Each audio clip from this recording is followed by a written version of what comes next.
নমস্কাৰ বন্ধু বান্ধৱীসকল, মই প্ৰণালী আৰু মই লৈ আহিছোঁ মোৰ চেনেলৰ অন্য এটা নতুন ভিডিঅ'। আজিৰ ভিডিঅ'টোত মই নাৰিকলৰ চিৰা বনাম, তাকে আপোনালোকক অকণমান দেখুৱাবলৈ চেষ্টা কৰিলোঁ। মই নাৰিকলৰ চিৰাখিনি কেনেদৰে বনালোঁ। আৰু চিৰা বনাবৰ বাবে প্ৰথমতে মই 2টা নাৰিকল লৈ লৈছোঁ।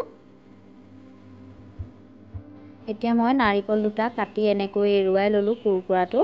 আৰু এতিয়া ইয়াৰ ওপৰত লাগি থকা ক'লা অংশটো মই কাটি পেলাই দিম।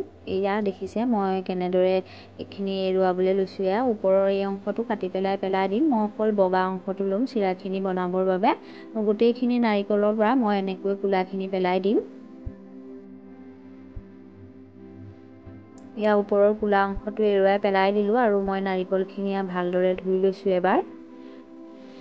এতিয়া মই এফালে ৰুকনি এখন লৈছোঁ, এইখন চালাড পিছা ৰুকনিয়ে লৈছোঁ মই। আৰু ইয়াতে এতিয়া মই নাৰিকলখিনি পিচিম চিৰা বনাবৰ বাবে। এয়া দেখিছে মই একেবাৰে ডাঙৰ ফুটাটো ব্যৱহাৰ কৰিছোঁ। এইটো ফুটা দি পিহিলে চিৰাখিনি অকণমান দীঘল হয় আৰু ভাল লাগে দেখিবলৈ। আৰু এনেকৈ মই গোটেই নাৰিকলখিনি এনেকৈ ৰুকনিখনত পিহি ল'ম। এয়া মই অকণমান পিহি দেখুৱাই দিছোঁ। এয়া দেখিছে কিমান ধুনীয়াকৈ দীঘল হৈছে। আৰু এয়া গোটেইখিনি নাৰিকল মই এনেকৈ ৰুকি ল'লোঁ। এয়া দেখিছে খুব ধুনীয়াকৈ দীঘল হৈছে।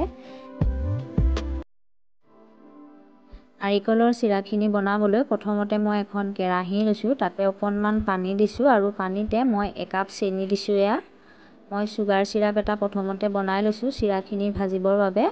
আৰু এয়া চেনিখিনি মই এনেকৈ হেতাখনেৰে অকণমান লৰাই দিছোঁ। চেনিখিনি মই অলপ সময় উতলিবলৈ দিম। এয়া মোৰ চেনি পানীখিনি ধুনীয়াকৈ উতলি গৈছে। আৰু অলপ সময় মই উতলিবলৈ দিম। চেনি পানীখিনি একেবাৰে ডাঠ হ'ব লাগিব। আৰু এয়া মোৰ চেনি পানীখিনি ধুনীয়াকৈ ডাঠ হৈ গ'লত এতিয়া ইয়াতে মই ৰুকি ৰখা নাৰিকলৰ চিৰাখিনি ঢালি দিছোঁ। এতিয়া হেতাখনেৰে খুব লাহে মই চেনি পানীখিনি মিহলি হোৱাকৈ এনেকৈ নাৰিকলখিনি লৰাই দিম। চেনি পানীখিনি খুব ধুনীয়া ডাঠ হৈ গৈছে আৰু নাৰিকলখিনি ধুনীয়াকৈ লেট খাই গৈছে। আৰু একেবাৰে গেছটো কমাই ৰাখিম আৰু হেতাখনেৰে লাহে লৰাই থাকিম যাতে তলফালৰ পৰা চেনি পানীখিনি ডাঠ হৈ জ্বলি নাযায়। আৰু এয়া নাৰিকলৰ চিৰাখিনিয়ে চেনি পানীখিনি লাহে শুহি লৈছে, ডাঠ হৈ আহিছে। এয়া 6-7 মিনিটমান সময় এনেকৈয়ে মই নাৰিকলৰ চিৰাখিনি ভাজি থাকিম আৰু ধ্যান ৰাখিম যাতে তলফালে চিৰাখিনি জ্বলি নাহে।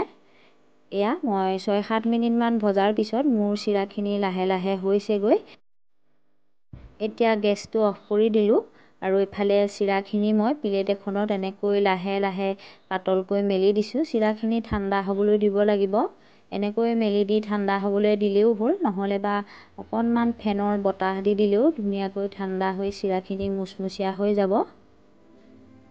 মই প্লেট এখনতে এনেকৈ মেলি দিছোঁ যাতে চিৰাখিনি ঠাণ্ডা হ'ব আৰু মুচমুচীয়া হ'ব ঠাণ্ডা হ'লে। চিৰাখিনি ঠাণ্ডা হোৱাৰ পিছত এয়া মই আপোনালোকক দেখুৱাই দিছোঁ। এয়া দেখিছে খুব ধুনীয়া হৈছে চিৰাখিনি আৰু মুচমুচীয়াও হৈছে চিৰাখিনি।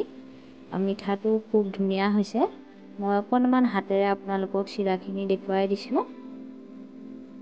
এয়া চাওক চিৰাখিনি এটা হৈছে পাহিবিলাক। খুব ধুনীয়া দীঘল হৈছে, দেখিবলৈও এইখিনি ভাল হৈছে, খাবলৈও খুব সোৱাদ লগা হয়। একেবাৰে সহজ পদ্ধতি, এনেকৈ নাৰিকলৰ চিৰা বনাব পাৰি।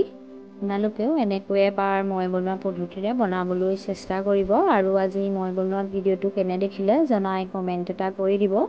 যদি ভিডিঅ'টো চাই ভাল পালে ভিডিঅ'টোত লাইক এটাও কৰি দিব। লগতে যিসকলে মোৰ চেনেলটো প্ৰথমবাৰৰ বাবে দেখা পাইছে মোৰ চেনেলটো ছাবস্ক্ৰাইব কৰি দিব বুলি আশা কৰিলোঁ। আৰু আপোনালোকে ইমান সময় মোৰ লগত ভিডিঅ' চাই সহযোগ কৰাৰ বাবে আপোনালোক সকলোলৈকে ধন্যবাদ।